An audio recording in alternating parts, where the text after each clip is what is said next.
K R medical ಕಾಲೇಜಿನ ಕರ್ತವ್ಯ ನಿರತ ಸ್ನಾತಕೋತ್ತರ ವೈದ್ಯೆಯ ಮೇಲೆ ಆಗಸ್ಟ್ 9ರಂದು ಅತ್ಯಾಚಾರ ಮತ್ತು ಕೊಲೆ ಘಟನೆಯನ್ನು ಪ್ರಗತಿಪರ ಮುಖಂಡ ಎಚ್.ಎನ್. ಬಡಿಗೇರ್ ತೀವ್ರವಾಗಿ ಖಂಡಿಸಿ ಆರೋಪಿಗಳಿಗೆ ಅತ್ಯಂತ ಕಠಿಣವಾದ ಶಿಕ್ಷೆ ವಿಧಿಸಿ ದೇಶದ ಎಲ್ಲ ಹೆಣ್ಣು ಮಕ್ಕಳಿಗೆ ಸೂಕ್ತ ರಕ್ಷಣೆ ನೀಡಬೇಕು ಎಂದು ಒತ್ತಾಯಿಸಿದರು.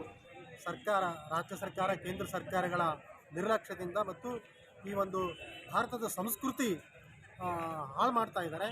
ಈ ಭಾರತದ ಸಂಸ್ಕೃತಿಯ ಬಗ್ಗೆ ಕೂಡ ಎಚ್ಚೆತ್ತುಕೊಳ್ಬೇಕಾದಂಥ ಅಗತ್ಯತೆ ಐತೆ. ಭಾರತದ ಸಂಸ್ಕೃತಿ ಅಂದರೆ ಇವತ್ತು ಏನಾದರೂ ಮೀಡಿಯಾಗಳಲ್ಲಿ ಆಗಲಿ ಅಥವಾ ಸಿನಿಮಾಗಳಲ್ಲಾಗಲಿ ಅಥವಾ ಬೇರೆ ಯಾವುದೇ ಒಂದು ಇದರಲ್ಲಿ ಅಶ್ಲೀಲ ಪಿಕ್ಚರ್ಗಳನ್ನು ತೋರಿಸ್ತಕ್ಕಂಥದ್ದು, ಮಚ್ಚು ಲಾಂಗ್ಗಳನ್ನು ಹಿಡ್ಕೊಂಡು ಇದು ಮಾಡ್ತಕ್ಕಂಥದ್ದು ಇವೇನದವಲ್ಲ, ಇವು ಭಾರತದ ಸಂಸ್ಕೃತಿಗೆ ಮಾರಕವಾದಂಥವು.